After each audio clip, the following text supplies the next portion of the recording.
Se inscreva neste canal, deixe o seu gostei, ative o sininho e compartilhe este vídeo.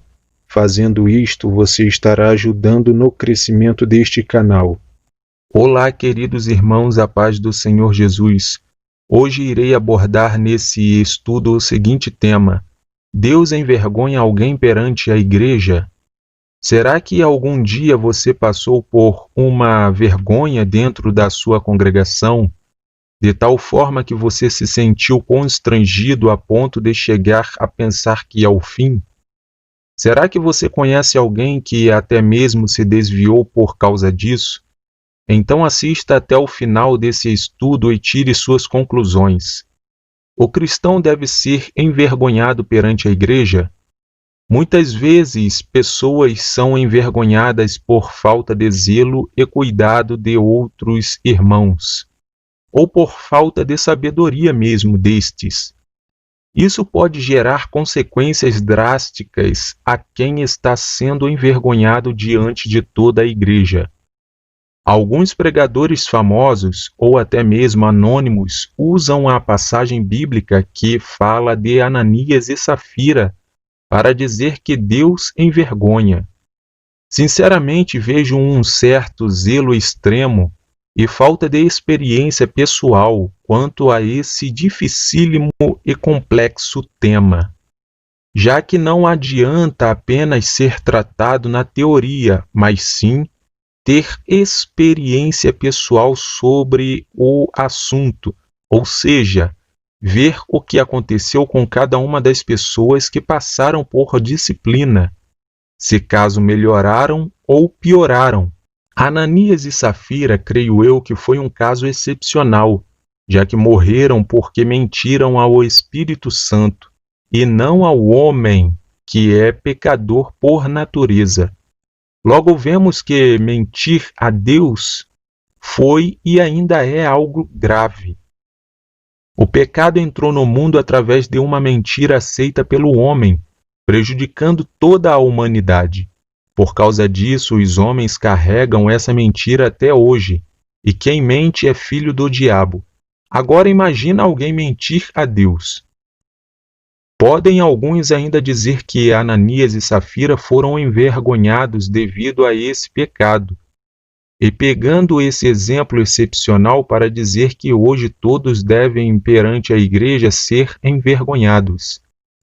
Mas logo vemos que essas pessoas que dizem isso não se colocam no lugar do irmão que caiu, porém querem mais se sobressair ou se destacar em cima da queda de alguém. Ou também por nunca ter caído, agem como ditadores na igreja. Se Deus revela o pecado de alguém, esse que recebeu essa revelação deveria ir no particular falar com o membro que está na prática do pecado e dar o aviso de Deus a ele ou ela. Até porque existem certas coisas que a igreja não merece ou tem que ouvir, por questão de ética, é claro. E quem tem vergonha não envergonha ninguém. E pior ainda é usar o nome de Deus como se o Senhor estivesse envergonhando o membro que caiu diante de todos. Vemos então que Ananias e Safira foram mortos por Deus porque eles tentaram enganar a Deus. O casal morreu, mas isso não significava que ninguém mentia na igreja. Veja o que estava acontecendo na igreja em Éfeso. Pelo que deixai a mentira e falai a verdade cada um com o seu próximo, porque somos membros uns dos outros. Efésios capítulo 4, versículo 25. Esse versículo deixa claro que havia pessoas que mentiam na igreja. E não vemos Paulo dizendo que de imediato essas pessoas iriam morrer. Mas ele as alerta para que parassem de viver na prática do pecado, porque mentir é pecado. E Ananias, ouvindo estas palavras, caiu e expirou. E um grande temor veio sobre todos os que isto ouviram, e houve um grande temor em toda a igreja e em todos os que ouviram estas coisas. Atos capítulo 5, versículo 5 e versículo 11. Quando é preciso, Deus envergonha.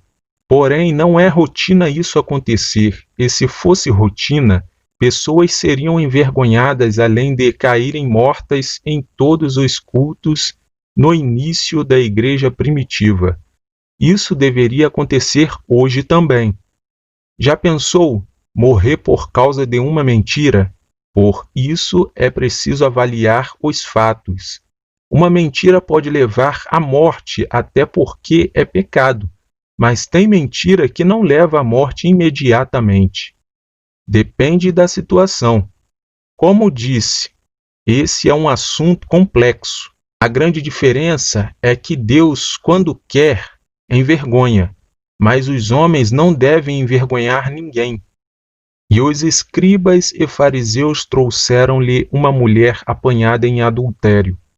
E pondo-a no meio, disseram-lhe: Mestre, esta mulher foi apanhada no próprio ato, adulterando. E, como insistissem, perguntando-lhe, endireitou-se e disse-lhes: Aquele que dentre vós está sem pecado, seja o primeiro que atire pedra contra ela.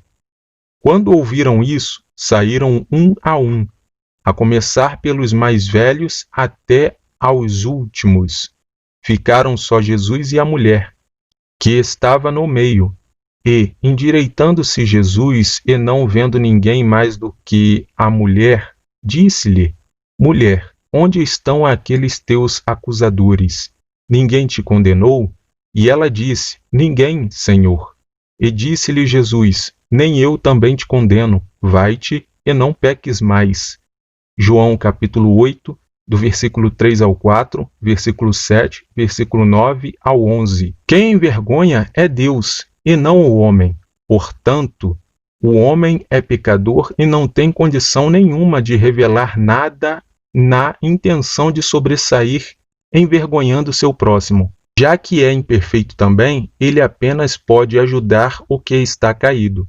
Levai as cargas uns dos outros, e assim cumprireis a lei de Cristo. Gálatas capítulo 6, versículo 2. Veja que quando Ananias e Safira morrem, a igreja ficou com medo, ou seja, se há temor, não há amor. No amor não há temor, antes, o perfeito amor lança fora o temor, porque o temor tem consigo a pena, e o que teme não é perfeito em amor. 1 João capítulo 4, versículo 18. Está claro que na igreja primitiva esse foi um único caso, e que muitos ficaram com medo. Mas aí fica uma pergunta no ar. Será que ficaram com medo de pecar e acabar como esse casal? Já pensou se todos que mentissem morressem por ter seu pecado revelado? Ao que parece, o Espírito Santo falou com Pedro que esse casal tinha mentido a Deus. Seus pecados foram revelados e o próprio Deus os matou. Jesus não veio para destruir as almas, guarde bem isto. E mandou mensageiros diante da sua face, e, indo eles, entraram numa aldeia de samaritanos, para lhes prepararem pousada. Mas não o receberam, porque o seu aspecto era como de quem ia a Jerusalém. E os discípulos, Tiago e João, vendo isso, disseram: Senhor, queres que digamos que desça fogo do céu e os consuma, como Elias também fez? Voltando-se, porém, repreendeu-os e disse: Vós não sabeis de que espírito sois, porque o Filho do Homem não veio para destruir as almas dos homens, mas para salvá-las. E foram para outra aldeia. Lucas capítulo 9, do versículo 52 ao 56. Aqui está claro que a única intenção de envergonhar os outros vem dos homens. Nesse caso, vemos os discípulos perguntando a Jesus se eles poderiam pedir fogo do céu para consumir os samaritanos. Se os discípulos queriam fazer isso contra os samaritanos, então não seria diferente hoje um crente tentar envergonhar outro e dizer que foi Deus. Se você gostou desse vídeo, deixe o seu gostei, assim estará me incentivando a continuar compartilhando mais conteúdos.